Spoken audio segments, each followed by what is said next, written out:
Hi, Phil. We have all we're all familiar with the negative impacts of peer pressure and how that can be, but we've got some interesting research here that could mean that peer pressure can be a positive thing when it comes to food. We're looking at a study from Aston University's College of Health and Life Sciences, where they found that when they showed participants in the study mock Instagram pictures, some of them had fruits and vegetables, and some of them had things like cake. However, the fruits and vegetables, some of them had been endorsed by a heavy amount of likes. And when they showed these images to the participants, they found that more people, when they were given the choice of eating grapes or cookies, chose the grapes. So what's so interesting to me, and you pointed it out at the top, is that very often, we have this peer pressure to eat the wrong things. But this test, and they're going to continue testing, really is showing that if there's a lot of pictures of fruits and vegetables, a lot of healthy foods, and a lot of your peers like it, that you're inclined to eat those foods. So I think that's really great. And I guess, the challenge for all of us is to say, how do we get people to, post healthy foods versus some of the more wacko foods that we see on Instagram that frankly are not very healthy? Well, that's a good question. And that's one of the things that the researcher talks about is that this is very useful information in that we could get people to make healthier food choices if they are following accounts that are nutritionally balanced, I guess is what you could say. But I think in addition, it's also great information when we think about children and exposing them to images of fresh, healthy foods that we're actually conditioning them, whether they're not on Instagram maybe, but if they're seeing these images somehow around them, then maybe they will make healthier choices naturally as well. And especially on TikTok. If we look at a lot of the TikTok food videos, they're of the wacko foods. And, Yes. and if we could somehow get everybody aligned and say, okay, let's put up healthier foods, maybe that's the way to reverse obesity and diabetes and heart disease through those images. So, a new study also just came out about mushrooms. Tell us about that. Yes, mushrooms are very exciting right now because we are realizing so many benefits beyond not just nutritionally, but all different ways that we can use mushrooms to our advantage. And we're seeing them used more in the plant-based foods that are coming out in the supermarkets. And so this is really good news to find out that they have all of these benefits, especially right now when we've all been dealing with a lot of people becoming sick in this pandemic. So some studies have been combined here to show that there are about 5 really great benefits of mushrooms that are highlighted. And the number one being that mushrooms are surprisingly rich in vitamin D. And now we all know, our doctors tell us we need vitamin D, but it's very difficult to get from food. The best way usually to get it is to get outside in the sunshine. But some people live in places where they can't do that. So mushrooms, turns out, can provide anywhere from 50 to 100% of your daily vitamin D needs. But the most important thing to remember is in order to access the vitamin D that's naturally occurring in mushrooms, they actually have to be they have to be exposed to either sunlight or UV light. So when you're in the supermarket and you're buying mushrooms, look for the packages that highlight the vitamin D, because if you just have raw mushrooms that are not exposed to sunlight or UV lamp, you don't get that benefit of vitamin D. And that's something that, it's important to note that when we're looking for foods that are delicious and nutritious, such as mushrooms, it's important. Also, the Mushroom Council developed with James Beard Foundation probably about 5-6 years ago now, the blend, which is 50% ground beef and 50% mushrooms. And it's really the umami flavor in mushrooms that makes the burger taste even better than if it was all beef, but you're cutting out a lot of the saturated fat. You're cutting out, a lot of the bad part of meat to be able to have mushrooms. So yeah, mushrooms are a great thing. But again, when you're in the store looking for it, make sure you look for those packages that highlight the fact that they have been through a UV tunnel in order to access that vitamin D. Climate change, we talk a lot about climate change here. What's the latest news about climate? Well, this can be very disappointing for people who love their coffee. And I know a lot of people that are very serious about their coffee. However, because of climate change and production costs going up, we could be looking at about a 60% extinction of high quality coffee species. The rising temperatures, extreme rainfalls, and higher frequency of severe droughts are causing real issues for growing coffee beans. And this is causing the prices to go way up too. Yeah, and if we take a look, Brazil is probably the number one producer of coffee in the world, and because of their drought, because of their flooding, a lot of that coffee has been destroyed. So yes, prices are going to go up. But what we've got to be careful of is, there's different types of coffee, and what I'm afraid of is as the price goes up, some manufacturers are not going to want to increase the price of coffee. So they're going to give us Robusta beans. And basically what that means, if you see that on the label, basically there's a lot of twigs and sticks in that coffee. And it's ground up, so you don't know it, but there's actually less coffee in that.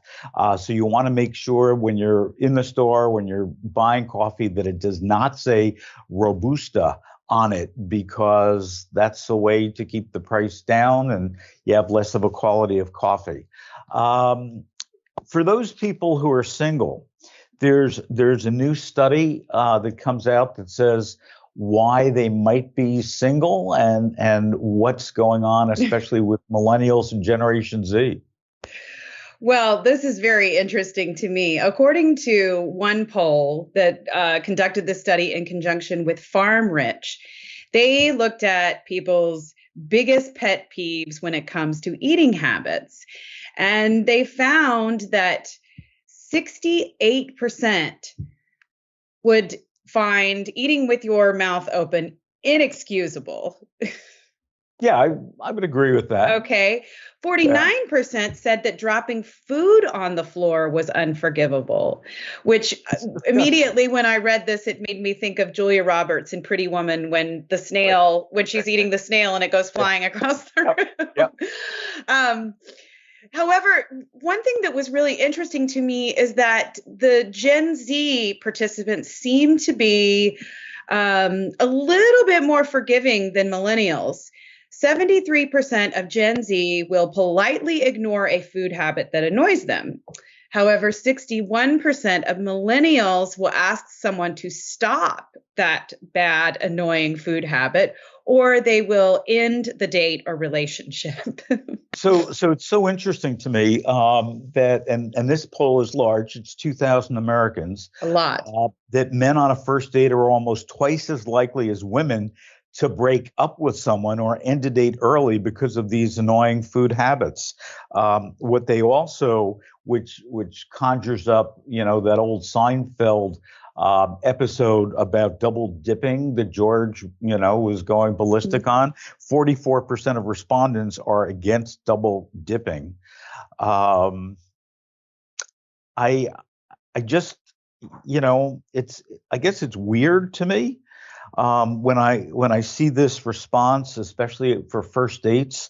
And the other thing that they found is a lot of people like dips. 70% of people say that dips is their appetizer of choice. But what's shocking to me is over half, 52% of fans of dips would jump in a pool of their favorite dip for a year's supply of it. I am not gonna, jump into a pool of hummus or something else for a year's supply of it. Would you? Um, I don't think so. And I was very surprised at that number too. But hey, I guess people love their dip. If 7 out of 10 say that that's their appetizer for choice, they just don't want you to stick your chip in there, twice. I'm not a big dip person. I mean, I like salsa. So I guess you would consider that a dip. But a lot of the other ones, I'm not a dip person. I don't like the mouthfeel of it and so on. Hmm. So, I want to say exactly February 13th, 2017, in my Forbes column, I wrote a column about how Instacart's employees were up in arms. And again, 2017, so it's back a bit. They had cut the pay for some workers in some cities. And it was the second time in less than a year that Instacart cut their pay. And what I found at that point in time on 4 separate orders, 3 in Los Angeles and 1 in New York City, my delivery person who delivered my Instacart order complained to me and explained that the service charge that I was paying didn't actually go to them, that Instacart was taking that money and offsetting, their own pocket, if you would, and really cheating a lot of their workers. And now the story, some 4 years later, almost 5 years later, has accelerated with their gig workers collective. What's going on with that?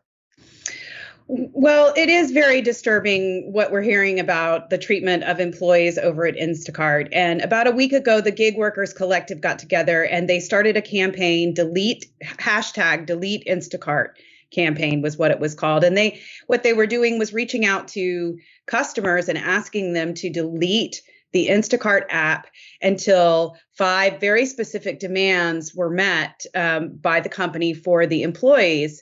All of them very legitimate. Now, those demands have not been met. And as of today, I read that the Gig Workers Collective is saying that they are going to walk off on October 16th if nothing is done about this. So what are these 5 demands that they're making? Well, the first one is about being paid by the order. So it used to be with Instacart that they would get paid $10 an order. Now, Instacart lowered that amount to $7 an order. But not only are they doing that, but shoppers will pick up what's called batch orders so that they can make more tips in one shopping trip. So if they've got 3 orders that they're working on, Instacart is paying them for 1 order. So you're shopping for 3 orders and you're getting $7 for all of it. So that's one of the things they want to change. They want to get paid by the order, and they would like to see that amount go back up to $10 or above $7. They also would like to see commission reintroduced. So this is about being paid by the order as well. So if you shop for something that is, 3 items and you're getting $7 for that order, you're shopping for 50 items and getting $7 an order. So that seems a little imbalanced. They would like protection for being punished unfairly when customers, and I guess this happens often, customers will defraud the company by falsely claiming that items are missing or, that something's wrong with the packaging. And the shopper has to take the blame for that. And so that affects their ratings. And so they want to be protected a little bit more by Instacart. They would also like to see the default tip amount go from 5% to 10%. So right now, if you go on your Instacart profile and you order your groceries, it automatically goes to a 5% tip. And a lot of people probably miss that when they're ordering their groceries and don't look at that little space and see exactly how much that tip adds up for them. And you can change that either up or down. And I remember You can. in interviewing some of the Instacart employees again back in 2017, what people would do, what shop customers would do, is they would put up a big tip, let's say 15% to them, but they had 24 hours to revise it. So one of the complaints that I heard from a lot of these Instacart shoppers is somebody put in 15%, you get your order, then they go back and they delete the tip entirely. Yes, that seems very unfair and misleading to the shopper because they think they're working for a tip, and it's dehumanizing in a lot of ways.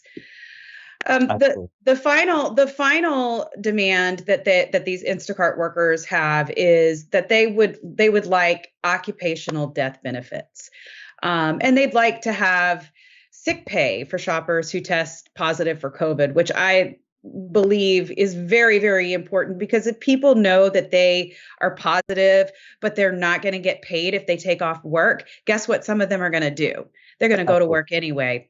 Absolutely. Same thing that we see on farms with farm Mm-hmm. workers, Mm-hmm. that we do it. Well, good job for this group for standing up for their rights. And also, it's an important story because Instacart now employs over 500,000 of these shoppers across the nation. So, we're not just talking about a few people, we're talking about 500,000 people who this affects. Also, there's one other story that I came across this morning that I want to get your opinion on. To me, it's another strange one. Oscar Mayer is now in the clothing business. What they've done is they've introduced meat-inspired street meat clothing. There's 13 different items, bucket hats, slides. I don't even know what a slide is. Tracksuits, bomber jackets, and where you buy it, you can't buy it online. You have to buy it from a hot dog cart in New York, LA, or Atlanta. And they're also going to be putting Wienermobile pop-up shops. And those will be nationwide through the end of October. So, if you want to get your street meat Oscar Mayer clothing, I guess now's the time. I guess so. I would be really worried about the amount of people in our population that are growing that are vegetarians, and if you were wearing street meat clothing out, might get some paint thrown on you or something. Yeah, it goes back to the old what was happening when people were wearing fur.